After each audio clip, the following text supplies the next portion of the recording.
ప్రజా వ్యతిరేక విధానాలకు వ్యతిరేకంగా రాజమండ్రిలో భారత కమ్యూనిస్ట్ పార్టీ నాయకులు పాదయాత్ర చేస్తున్నారు. కేంద్రంలోని బీజేపీ ప్రభుత్వం అనుసరిస్తున్న ప్రజా వ్యతిరేక విధానాలను నిరసిస్తూ ప్రజా సమస్యలపై ప్రజలను చైతన్యపరిచేందుకు భారత కమ్యూనిస్ట్ పార్టీ సిపిఐ ఆధ్వర్యంలో ఆగస్టు 6 నుంచి 15వ తేదీ వరకు పాదయాత్రలు నిర్వహిస్తున్న నేపథ్యంలో సిపిఐ తూర్పుగోదావరి జిల్లా కార్యదర్శి రేఖా భాస్కర్రావు తెలిపారు. ఈ సందర్భంగా జిల్లా కార్యదర్శి రేఖా భాస్కర్రావు మాట్లాడుతూ బద్లావ్ జరూరీ హై, మార్పు కావాలి అనే నినాదంతో నిర్వహిస్తున్న పాదయాత్రల ద్వారా కేంద్ర ప్రభుత్వ ప్రజా వ్యతిరేక విధానాలను ప్రజల్లోకి తీసుకువెళ్తామని తెలిపారు. ఈ పాదయాత్ర ముందుగా సిపిఐ కార్యాలయం నుండి మొదలై మంగళవారంపేట, జాంపేట, ఆజాద్ చౌక్, చర్చిపేట, బైపాస్ రోడ్ తదితర ప్రాంతాల్లో కొనసాగి తాడితోట జంక్షన్ లో ముగిసింది. పెట్రోల్, డీజిల్, వంట గ్యాస్ ధరలు నిరంతరం పెరగడం వల్ల సామాన్య ప్రజలపై తీవ్ర ఆర్థిక భారం పడుతోందని, పెరిగిన ధరలను వెంటనే తగ్గించాలని డిమాండ్ చేశారు. రైతులు పండించిన పంటలకు సరైన గిట్టుబాటు ధరలు లభించక తీవ్ర ఇబ్బందులు ఎదుర్కొంటున్నారని, ప్రతి పంటకు గిట్టుబాటు ధరకు చట్టబద్ధమైన హామీ కల్పించాలని కోరారు. దేశంలోని ప్రతి పేద, మధ్యతరగతి కుటుంబానికి నాణ్యమైన విద్య, వైద్యం సమానంగా అందుబాటులోకి తీసుకురావాలని అన్నారు.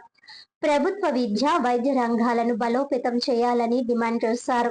సిపిఐ జిల్లా సహాయ కార్యదర్శి కొండ్రపు రాంబాబు మాట్లాడుతూ దేశంలో నిరుద్యోగం పెరుగుతున్న నేపథ్యంలో యువతకు ఉపాధి, ఉద్యోగ అవకాశాలు కల్పించేందుకు ప్రభుత్వ శాఖల్లో ఖాళీగా ఉన్న పోస్టులను వెంటనే భర్తీ చేయాలని కోరారు.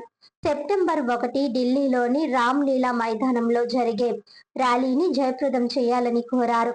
సిపిఐ నగర్ కార్యదర్శి వి కొండలరావు, సహాయ కార్యదర్శులు Sappa Ramana, P Lavanya, party senior నాయకులు నల్ల రామారావు, ఏఐఎస్ఎఫ్ జిల్లా ప్రధాన కార్యదర్శి చింతలపూడి సునీల్, ఏఐవైఎఫ్ జిల్లా అధ్యక్ష కార్యదర్శులు కె శ్రీనివాస్, పి త్రిమూర్తులు, జట్ల సంఘం అధికార బాడీ సభ్యులు పి దేవుడు బాబు, వెంకట్రావు, బాలకృష్ణ, కాలాప్పల్ నాయుడు, ప్రజా నాట్య మండలి జిల్లా ప్రధాన కార్యదర్శి మహంతి లక్ష్మణరావు తదితరులు పాల్గొన్నారు.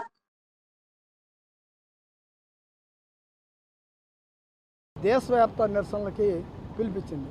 అందులో భాగంగా ఈ నెల 6 నుంచి 15 వరకు పాదయాత్రలు జరపాలని, అలాగే సెప్టెంబర్ 1వ తేదీన చెల్లో ఢిల్లీ కార్యక్రమాన్ని ఇవ్వడం జరిగింది.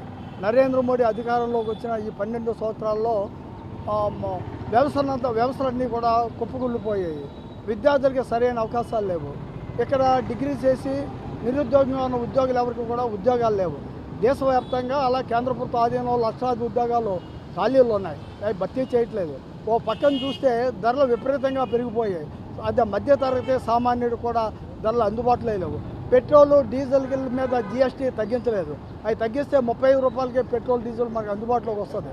ఈ విధంగా నిత్యావసర ధరలు, వంట నూనెలు, పప్పులు, కూరగాయలు, పెట్రోలు, డీజిలు, ఆఖరి గ్యాస్ మీద కూడా విపరీతంగా ధరలు పెంచారు. ఓ పక్కన మహిళా రిజర్వేషన్ బిల్లుకి మేము డిమాండ్ చేస్తున్నాం. 33% మహిళా రిజర్వేషన్ బిల్లు తక్షణం అమలు చేయాలి. అలాగే అడవుల్లో ఉన్నటువంటి ఆదివాసీలు, గిరిజనులు, దళితులపై అకృత్యాలు జరుగుతున్నాయి. తక్షణం వాటిని నిలుపుదల చేయాలి. అలాగే రైతులు జరిగిన మహోజ్వల పోరాటంలో మోడీ క్షమాపణ చెప్పి వాళ్ళకి ఇవ్వాల్సిన చట్టాలను ఇంతవరకు అమలు చేయలేదు. వాళ్ళకి గిట్టుబాటు మద్దతు ధరకి చట్టం చేయాలని మేము డిమాండ్ చేస్తున్నాం.